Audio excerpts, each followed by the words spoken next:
পিঠা বানায় খাওয়াইছে বানাইলো বিভিন্ন যে কলা দিয়া বিভিন্ন উপকরণ দিয়া এটার মধ্যে কি কি উপকরণ খেজুরের রস দাও। আর এটা হলো বাংলাদেশের জাতীয় ফল কাঁঠাল। আমি একটা ইউনিক রেসিপি বানাইছি কাঁঠালের রস। রাইট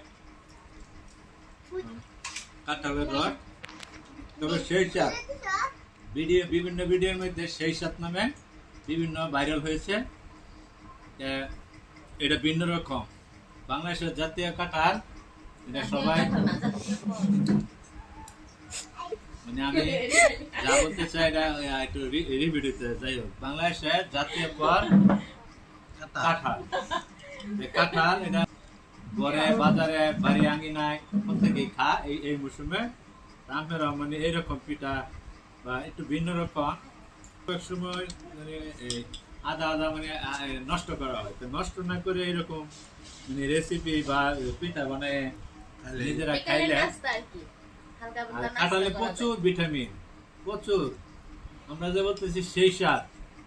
কিন্তু আসলে এটা সেই স্বাদ কতটুকু স্বাদ আপনারা নিজেরাই বানায় খেয়ে দেখেন সেই স্বাদ এটার মধ্যে কাঁঠালের রস চিনি গুঁড়া চাউলের